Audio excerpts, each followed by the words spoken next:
नमस्कार दोस्तों, स्वागत है आप सभी का स्पोर्ट बॉयज़ में। मेरा नाम है अरविंद धाकड़। मैं भी थोड़ा सा रेंट हो सकता है क्योंकि हम बात करने वाले हैं आज सीएसके और से एसआरएच के बारे में। ये एक सिंगल वीडियो में बना रहा हूँ क्योंकि भाई दोनों मैच की बात नहीं करनी मेरे को, सिर्फ अभी इस मैच की बात करनी। Because I was very very upset with CSK management and the captaincy of Ruturaj. भाई बहुत ज़्यादा फेडअप हो गया मैं ये देख के कि भाई क्या चल रहा है। मुझे समझ नहीं आ रहा कि सीएसके क्या करना चाहती है with this kind of shit जो ये डिसीजंस लिए जा रहे हैं। भाई क्या क्या गलत किया था पिछले मैच में। भाई अकील हुसैन ने क्या गलत कर दिया, तुमको मैथ्यू शॉट लाना पड़ गया। If you want to bring just there was just one thing happened कि भाई खलील अहमद आपका इंजर्ड हुआ था तो आपको एक नए बॉलर को इंट्रोड्यूस करना था, जो कि आपने मुकेश कुमार को कर लिया था। उसके अलावा आपको क्या सूझी थी कि अकील हुसैन को आपको बाहर निकालना पड़ा और आप लेके आए मैथ्यू शॉट को। मैथ्यू शॉट पूरी तरीके से क्लूलेस था पूरे मैच में। कहूँगा मैं कि भाई 2 ओवर बढ़िया से डाल दिया उसने शुरू में, लेकिन तीसरा ओवर देने की ज़रूरत नहीं थी। वहाँ पर अंशुल कंपोज डाल सकता था, वहाँ पर भाई किसी और एक बॉलर को आप डलवा सकते थे ओवर। और वहीं अगर आपके पास अगर अकील हुसैन होता था तो कहीं ना कहीं मिडिल ओवर में भी आपके पास लेवरेज होती कि आप 2 ओवर वहाँ निकाल सकते थे अकील हुसैन से। लेकिन आपने मैथ्यू शॉट को खिलाया जो कि पूरी तरीके से आप क्योंकि नहीं खिला सकते, जहाँ पर ऑलरेडी ऋतुराज ओपन कर रहा है भाई संजू सैमसन के साथ। तो जहाँ पर नंबर 3 पर आना था आयुष मात्रे को, नंबर 4 पर जगह खाली नहीं है भाई, तुम वहाँ पर मैथ्यू शॉट को उतारो जो कि जिसके स्ट्राइक रेट 120 है, उसको मिडिल ऑर्डर में आप उतार रहे हैं। और उस तरीके की मतलब क्या घटिया डिसीजन है, मुझे समझ नहीं आया। सबसे पहले बात करते कि भाई टॉस जीता, ठीक है, आपने बॉलिंग चूज़ की, इट्स गुड। मुझे लगा कि चलो कुछ अच्छा हो जाएगा सीएसके के लिए। पावर प्ले उस एक ओवर ने, मैथ्यू शॉट के एक ओवर ने पूरी तरीके से बिगाड़ कर रख दिया पावर प्ले को। शुरुआत ठीक चल रही थी, जहाँ पर मुझे लग रहा था कि ठीक है ये 60 रन लगभग का पावर प्ले आ जाएगा, तो it's not that big deal. क्योंकि भाई इट्स एविडेंट कि जो बल्लेबाज अभिषेक शर्मा है और ट्रेविस हेड हालांकि इतने अच्छी फॉर्म में नहीं दिख रहा। उसके अलावा अभिषेक शर्मा ने भाई जो एक ओवर लिया, तीसरा ओवर जो मैथ्यू शॉट का था, उसमें भाई छक्का छक्का चौका चौका जो रन मारे उसने पूरी तरीके से बैकफुट पे ला दिया सीएसके की बॉलिंग लाइनअप को। लेकिन उसके बाद भी जिस प्रकार से 2 विकेट लिए मुकेश कुमार के और 2 विकेट आए, वो एक अच्छा था कि भाई मुकेश कुमार को लेके आया उन्होंने। एक तो फुल टॉस पे विकेट मिल गई, दैट वाज बाई लक कि एक अच्छी बॉल नहीं थी वो जिस पर विकेट मिल गई। लेकिन उसके अलावा अच्छी बॉल डाली थी जो दूसरी गेंद पर जो उन्होंने आउट किया कप्तान ईशान किशन को, that was a good ball. और कहीं ना कहीं मुझे लगता था कि यहाँ से हम कंट्रोल में हो जाएगा मैच। लेकिन उसके बाद भी जो सीएसके मैनेजमेंट ने, आपने देखा कि यहाँ पर जो 2 विकेट आपको मिल गई, आपने ज़रूर से वहाँ पर हमने ट्राई किया कि नूर अहमद आ जाए यहाँ पर। लेकिन कहीं ना कहीं एक और वहाँ पर अंशुल कंबोज का आप डला सकते थे। अंशुल कंबोज जो कि 3 ओवर 22 रन देके 3 विकेट लिए, उस बंदे को आपने सिर्फ 3 ओवर करवाए। तो कहीं ना कहीं ये एक सबसे बड़ा मिसमैनेजमेंट था। जो एक ओवर या तो भाई एक्स्ट्रा जिसने डाला मैथ्यू शॉट ने, अगर वह अंशुल कंबोज डालता तो कहीं ना कहीं और बेहतर स्थिति सीएसके के लिए हो सकती थी। तो जहाँ पर वो इतने रन से हारे, 11 रन से, अगर वो ओवर ज़्यादा 10 या 12 रन का भी निकलता था तो कहीं ना कहीं सीएसके इस गेम को जीत चुकी होती। और मैथ्यू शॉट की बल्लेबाजी की तो बात हम करेंगे ही करेंगे। उसके पहले बात करते कि भाई जिस प्रकार से फील्डिंग हो रही है, भाई शिवम दुबे तो पता नहीं मुझे क्या कर रहा है। शिवम दुबे क्या कर रहा है भाई, तू फील्डिंग करना भाई, फील्डिंग करने के लिए रखा है देखो, ना कैच पकड़ता है ना एफर्ट दिखाता है फील्डिंग में। भाई क्या करना है तेरे को, बॉलिंग तो करवाते नहीं है वैसे भी, और करवा के कोई फ़ायदा है भी नहीं। बिकॉज एक और अच्छा डालेगा, दूसरे में वाइट है नो बॉल करके पिट जाएगा, तो कोई दिक्कत वाली बात नहीं कि ओवर नहीं करवा, लेकिन फील्डिंग तो कर यार मेरे भाई शिवम दुबे। देखो एक काम करना है, सिर्फ देखो खड़ा भी वहाँ किया कि भाई वाइट थर्ड मैन पे देखो खड़ा किया हुआ है, वहाँ पर तेरे हाथ में बॉल आ रही है लेकिन कैच नहीं हो पा रहा। कितने कैचेस छोड़े हैं सीएसके ने इस आईपीएल में अब तक। सबसे ज़्यादा जो कैच एफिशिएंसी है वो सबसे कम सीएसके की ही है इस आईपीएल में। तो इस प्रकार की जो घटिया फील्डिंग एक तो देखने को मिल रही है सीएसके की, पता नहीं। और भाई ये इंजरी मैनेजमेंट तो मुझे नहीं पता कि क्या चल रहा है सीएसके का। हर तीसरे दिन एक बंदा आता है इंजर्ड हो जाता है सीएसके का। खलील अहमद इतना बढ़िया बॉलिंग कर रहा था, वो इंजर्ड हुआ और पूरे आईपीएल से ही बाहर हो गया। अब वापिस नई इंजरी एक और आ गई है आयुष मात्रे की। आयुष मात्रे जबकि इंजर्ड है, उसे नहीं खेला जा रहा, फिर भी उसको खिला रहे कि भाई तू खेल। और वो जब उसने आगे की बॉल फेंकी नीतीश कुमार रेड्डी ने, थोड़ी सी बाहर की, वो अपना पाँव बाहर ही नहीं निकाल पाया आयुष माथुर, और खड़े खड़े खेलने के चक्कर में आउट हो गया। तो मतलब मुझे समझ नहीं आता कि मैनेजमेंट चाहता क्या है। मुझे ये समझ नहीं आता है कि भाई ठीक है कप्तान ऋतुराज है, लेकिन मैनेजमेंट तो कम से कम देख सकता है चीज़ें कैसी हो रही है, कैसे हैंडल करनी है। आपका प्लेयर है जो कि भाई रन नहीं दौड़ पा रहा है, लेकिन आप फिर भी उसको खिला रहे हैं, वहाँ पर आप रिटायर्ड हट नहीं कर रहे उसको कि भाई आज अभी की आपका जो ग्रेड 1 का टीयर है वो कहीं 4-5 नहीं हो, 3-4 नहीं हो जाए। मुझे नहीं समझ आ रहा है क्या चल रहा है। फिर जब बैटिंग आई, हमने इतना अच्छा स्कोर बना लिया था। संजू सैमसन के विकेट के बाद भी अच्छा कैपिटलाइज कर लिया था उसको, और उसके बाद 6 ओवर में हमने 75-76 रन बना लिए 3 विकेट के नुकसान पर। उसके बाद हम कैपिटलाइज ही नहीं कर पा रहे। एक बंदा मेरे को दिखता है सरफराज आता है, थोड़ा सा एफर्ट दिखाता है मिडिल ओवर में। उसके अलावा ना ब्रेविस चल रहा है, ना दुबे से कोई मतलब है। मैथ्यू शॉट तो भाई मुझे पता नहीं, बिल्कुल हराने वाली पारी खेल के गया भाई, 30 बॉल में 34 रन बनाकर। पता नहीं कि क्या चल रहा है ये, कि शिवम दुबे न भाई तेरे से शॉर्ट बॉल खेली जाती है, न तेरे से जो यॉर्कर लगती है, स्पिन बैशर तेरे को बोलते हैं, लेकिन वो भी नहीं हो रहा अभी। What they are going to do with this kind of pathetic middle order, जहाँ पर मुझे लग रहा था कि कम से कम ये 10 ओवर में 85 रन तो बना ही लेंगे यार। इतनी अच्छी शुरुआत करके गए थे हमारे बल्लेबाज भाई, आयुष मात्रा ने बढ़िया बल्लेबाजी करी। पता नहीं भाई क्या चल रहा है। फिर भाई उम्मीद हम ऋतुराज से तो कर ही नहीं सकते हैं। फिर आज भाई 19 रन बनाकर आउट हो गए ऋतुराज, कप्तान है भाई हमारे।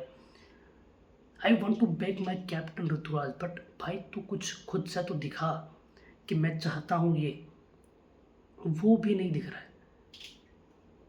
आई थिंक ये जो मैनेजमेंट है ये पूरी तरीके से जो है, मतलब मुझे लगता है कि जंग लग गया इनके दिमाग को, या फिर ये कुछ नया सोचना ही नहीं चाहते। ये अभी भी अटके हुए हैं भाई वो माइंडसेट कि भाई ये 2018-19 वाले जो था ना इनका, वही अटके हुए अभी तक। ये चाहते ही नहीं है कि मतलब किस तरीके से हम गेम को कंक्लूड करना है भाई। नहीं, अब नहीं बचा वो कि आपको जो एंड तक गेम ले जाना है, एंड में ले जाके फिनिश करना नहीं बचा है। अगर आपके पास मौका है तो आप मिडिल ओवर में मैच को ख़त्म कर सकते हैं। ये चीज़ कब समझेंगे लोग, मुझे समझ नहीं आ रहा। मतलब जहाँ पर रन रेट थी कि भाई आपको 8 साढ़े 8 रन के प्रति ओवर रन बनाने थे, तो वहाँ पर आपने कैपिटलाइज क्यों नहीं किया? वहाँ पे आपने अपने बल्लेबाजों को क्यों नहीं बोला कि भाई इस मैच को ख़त्म करो? क्योंकि वही एक ऑप्शन बचता है। अगर आप गेम को खींचोगे एंड तक, अगर आपके विकेटें गिरेंगी तो वहाँ पर रन नहीं बना पाएंगे। आप में मतलब इतना इतना सोचना पड़ रहा है आपको कि आप जो आपके प्लेयर्स हैं उनको अपना, इनके ऊपर इतना दबाव बना रखा है कि भाई मुझे पता नहीं कि बल्लेबाजी क्यों नहीं करते, आते हैं भाई 1 रन 2 रन, भाई 1-1 रन का ओवर निकल रहा है। ये T20 गेम CSK के प्लेयर्स खेल रहे हैं, मिडिल ऑर्डर बैट्समैन। भाई डेवाल ब्रेविस से मुझे उम्मीद थी, आज उसने ट्राई किया बट वो कैच आउट हो गया। लेकिन भाई मैथ्यू शॉट वहीं खड़ा था। मैथ्यू शॉट को आपने एक बार भी नहीं बोला कि भाई तेरी 20 बॉलें हो चुकी है, अब रन बना ले। क्या आपके अंदर नहीं है कि भाई इतनी गेंदें अगर ये बैट्समैन खेलेगा तो भाई दूसरों के लिए क्या बचेगा? और उसकी स्ट्राइक रेट ना कोई ऐसा नहीं था कि वो कोई 150 या फिर 160 की स्ट्राइक रेट से, भाई 120 की स्ट्राइक रेट से रन बना रहा है। इस प्लेयर को अगर आप मिडिल ऑर्डर में लेकर कैरी करेंगे तो कैसे चलेगा भाई, कैसे चलेगा ये? चलो अगर मिस्टेक की बात करें CSK की, सबसे पहले मिस्टेक कि वो जो मैथ्यू शॉट को इन्होंने ओवर दिया, जहाँ पर ये किसी और बॉलर को दे सकते थे एक ओवर, जहाँ पर ओवर देते ही मुझे लग गया था कि भाई यहाँ दिक्कत होने वाली है। क्योंकि पिछले ओवर में जो है अभिषेक शर्मा ने दिखा दिया था कि वो अब क्या करने वाला है, और उससे हिसाब से आपने जो है फील्डिंग ना आपने सेट करे, फील्डिंग भी। क्योंकि जब वो आपने लॉन्ग ऑफ पे प्ले लगा रखा था, उसने लॉन्ग ऑन पे मार दिया छक्का, चौका मार दिया। जब हमने लॉन्ग ऑफ पे लगाया, लॉन्ग ऑन पे मार दिया, लॉन्ग ऑन पे रखा, लॉन्ग ऑफ पे मार दिया। भाई वो इतना एविडेंट दिखता उसको, वो बैट्समैन है, उसके पास वो है कैपेबिलिटी, वो कहीं भी मार देगा ग्राउंड में। टिकने तक का मौका नहीं दिया। तीसरा ओवर जब उसने डाला तो एक तो पहली गलती ये कर दी आप लोगों ने। फिर अंशुल कंबोज के आपने 4 ओवर करवाए नहीं, 3 ओवर करवाए सिर्फ अंशुल कंबोज से। पहले ओवर में ज़रूर 15 रन दिए थे उसने, लेकिन बाद के 2 ओवर में सिर्फ और सिर्फ उसने 7 रन दिए और 3 विकेटें लिए उसने। तो मुझे नहीं लगता कि आपने 4 ओवर क्यों नहीं करवाए। जेबी वॉर्टन से आप फुल बॉलिंग करवा रहे हैं भाई, उस बंदे के पास जो स्पीड है उसके साथ अगर वो भाई वो लेंथ गेंदबाजी करेगा ना और वो हाइट वाली लेंथ फेंकेगा ना, तो वो अनप्लेएबल होगा। क्यों नहीं करवा रहा उससे वो गेंदबाजी, मुझे समझ नहीं आ रहा है। ये तीसरी गलती मुझे समझ नहीं आता। बॉलिंग में फील्डिंग एक तो इतनी खराब है भाई। भाई संजू सैमसन सॉरी, शिवम दुबे को कब बताओगे आपके तेरे को कैच भी पकड़ना है। ये तो चौथी गलती की फील्डिंग नहीं हो रही ढंग से। भाई उसके एफर्ट तक नहीं दिखते। अगर वो कुछ शॉट्स तो ऐसा देखे मैंने कि भाई अगर शिवम दुबे ट्राई करता तो आगे जाके कैच कर सकता था, वो भी नहीं हुआ है। फिर अगेन बैटिंग में आपने डेवाल ब्रेव्स को इतना नीचे उतारा, आपने उतारा भाई पहले तो मैथ्यू शॉट को, जबकि पता है कि उसका स्ट्राइक 120 का है। जब आपका रन का फ्लो चल रहा था कि भाई हमको 10 या 11 रन प्रति ओवर रन आ रहा है, तो आपने मैथ्यू शॉट को उतारा ही क्यों, जहाँ पर आप डेवाल ब्रेव्स को उतार सकते थे। एक वो एविडेंट गलती करी आपने। फिर आपका यह था कि भाई मैथ्यू शॉट ऑलरेडी 20 बॉलें खेल चुका, तो या तो आपको उसको रिटायर्ड करना था या फिर उसको बोलना था कि भाई तू एक्सेलरेट कर, अब तेरा हो गया, तूने जितनी गेंदें खानी थी खा ली। मैनेजमेंट मुझे नहीं पता कि क्या चाहता है, इतनी गलतियां एक मैच के अंदर आप कर रहे हैं। एक वो जिसमें भाई आयुष मात्र इंजर्ड था, लेकिन आपने बोला नहीं उसको कि भाई तू आ जा, उसको खिला रहे हैं, बच्चा है यार वो। अगर अभी से इतनी इतनी सीरियस इंजरी को लेकर आप कंसर्न नहीं है तो उसके करियर पे क्या इफेक्ट पड़ेगा। आयुष मात्रे जो कि इतना इंजर्ड हो चुका है, जिसको ग्रेड 1 का टीयर हो चुका है, उसको अगर आप नहीं बोल रहे हैं कि भाई तू आ जा वापस, आपको इसको रिटायर नहीं कर रहे हैं, तो मुझे नहीं पता कि आप क्या करवाना चाह रहे हैं एक बच्चे के साथ। मैं मान रहा हूँ कि वो अच्छी बल्लेबाजी कर रहा था आयुष मात्रे, लेकिन भाई उसके करियर का सवाल है यार।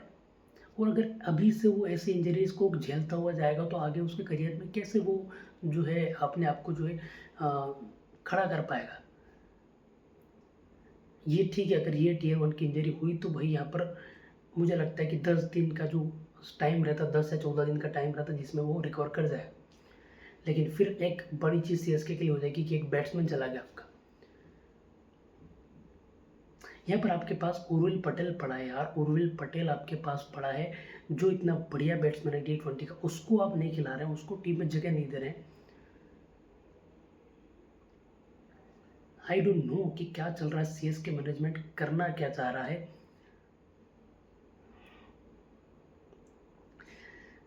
मैं इतना ज़्यादा दुखी हार से नहीं हूँ जितना इस मैनेजमेंट के डिसीजन से हो, क्योंकि हार चलता है यार, ठीक है। हम बेस्ट टीम नहीं है अभी फ़िलहाल में, वो टीम नहीं है कि हम जो है कि सारे मैच जीतते हो जाएंगे, लेकिन जो जो मैच हमारे हाथ में था वो हमने थमा दिया दूसरी टीम को, सिर्फ पुअर मैनेजमेंट की वजह से।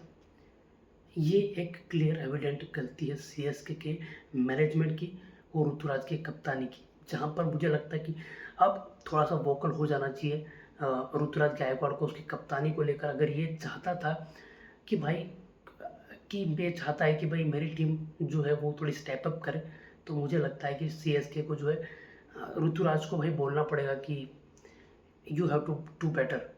और अगर मैं अभी भी बैक करूंगा ऋतुराज गायकवाड़ को कि बैटिंग वो कर लेगा, मुझे लगता है अगले मैच में वो 50 मार देगा भाई 25 बॉल्स में। लेकिन जो डिसीजन मेकिंग है कम से कम वो तो इम्प्रूव करो यार। जहाँ पर इतनी पोर डिसीजन मेकिंग होगी, जहाँ पर इतने घटिया डिसीजन ले जाएंगे, तो मुझे नहीं लगता कि कैसे मैनेजमेंट सर्वाइव कर पाएगा, क्योंकि अकील हुसैन को बाहर निकालने का कोई पॉइंट नहीं बन रहा था। यहाँ पर मैथ्यू शॉट ने आकर कुछ नहीं उखाड़ा, सिर्फ मैच गंवाया ही हमने। दैट वॉज प्रीटी ऑब्वियस कि भाई सीएसके अगर 10 ओवर में 112 रन बना रही है, 115 रन बना रही है, जहाँ पर उसको अगले 10 ओवर 85 रन बनाने हैं सिर्फ, उसके बाद वो मैच को हार जा रहे हैं। 6 ओवर में 60 रन बनाने हैं, जहाँ पर 6 विकेट आपके हाथ में, लेकिन उसके बाद भी आप मैच हार जा रहे हैं। तो ये कोई आपको आकर नहीं सिखाएगा, क्योंकि वही दूसरा मैच अगर देखिए जहाँ पर दिल्ली कैपिटल्स खेल रहा है जिसकी विकेटें गिरी, लेकिन उसके पास वो प्लेयर थे बैक करने के लिए उसकी टीम को कि भाई जहाँ पर मिलर था, स्टब्स ने भी पारी खेली भाई कि भाई धीरे पारी उसने भी खेली, लेकिन उसके साथ जो है कवर अप करने के लिए मिलर था, जिसने कि लास्ट में आकर उसके पास वो कैपेबिलिटी थी कि उसने मैच को जिता दिया। आई डोंट नो कि what they are going to do with this kind of finishing lineup.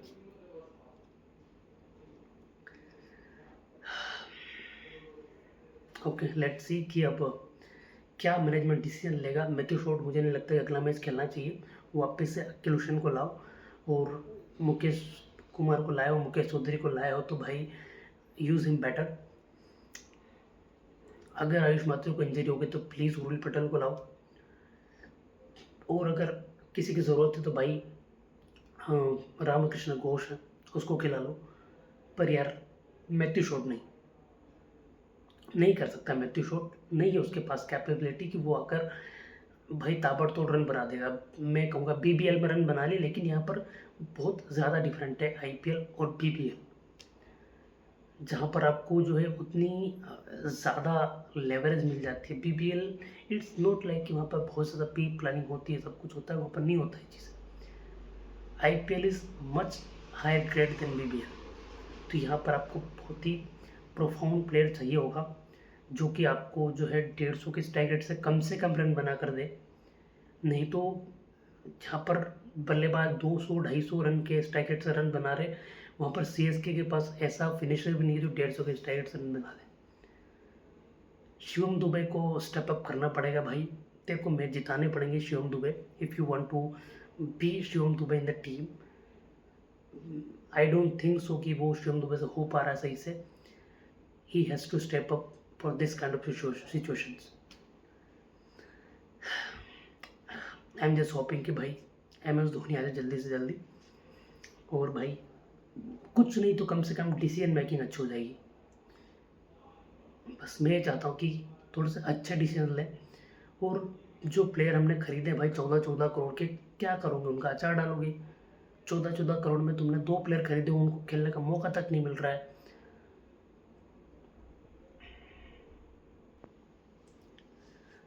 पता नहीं उन दोनों प्लेयर को ये कैसे यूज़ करने वाले, मुझे नहीं समझ में आ रहा है भाई। प्रशांत वीर और कार्तिक शर्मा को आपने लिया। प्रशांत वीर अच्छी बॉलिंग कर लेता भाई, उसको खिला लेते। कार्तिक शर्मा को तो मुझे नहीं लगता कि नंबर आने वाला है, बिकॉज इतने बैट्समैन ऑलरेडी है लाइनअप में कि किसको खिलाएंगे यार आप। आई डोंट नो कि भाई how this season gonna be for CSK। मैं नहीं चाहता हूँ कि भाई 7-8-9 पे ख़त्म करें हम, कम से कम 5 नंबर पर तो टीम होनी चाहिए। अगर भाई प्लेऑफ नहीं खेल पा रहे तो कम से कम एक वो सीज़न देख के जाए जहाँ पर हम नेक्स्ट सीज़न में इस प्लेयर के ऊपर रिलाय कर पाए कि भाई ये प्लेयर हमारे पास है, ये हमें अगले सीज़न में जो है मैच जिता कर देंगे। जहाँ पर हमें 2-3 सर्टेन इम्प्रूवमेंट्स करने की ज़रूरत है बॉलिंग में, जहाँ पर वो लग रहा था कि बॉलिंग जो इशू है वहाँ पर बॉलिंग ने बहुत अच्छी तरीके से मुझे लगता है कि भाई इम्प्रूवमेंट दिखाई है। खास करके Anshul Kamboj, he is doing really well. Jamie Overton, he is doing really well. Noor Ahmad ने अपने आप को बैक किया है। तो कहीं ना कहीं मुझे लगता है कि एक अच्छी तरीके से जो है CSK ने अपने आप को जो है एज ए बॉलिंग लाइनअप सुधारा है। लेकिन वहीं जहाँ पर लग रहा था कि बैटिंग हमारी स्ट्रॉन्ग है, वहाँ पर हम भाई 196 चेज नहीं कर पा रहे, जहाँ पर हमको 10 ओवर में 86 रन चाहिए थे। तो कहीं ना कहीं मुझे लगता है कि this need to be change. CSK should take more aggressive decisions than defensive, जहाँ पर हमें भाई अगर आपको चाहिए कि आपको प्रशांत वीर को खिलाना पड़ जाए मैथ्यू शॉट की जगह, खिलाओ। अगर आपको कार्तिक शर्मा को खिलाना पड़ रहा है, खिलाओ। पर नहीं, अब जो है आपको बोल्ड डिसीजन लेने पड़ेंगे। फिलहाल इस वीडियो में इतना ही, मिलते हैं अगले वीडियो में। तब तक के लिए स्वस्थ रहिए, मस्त रहिए, नमस्कार।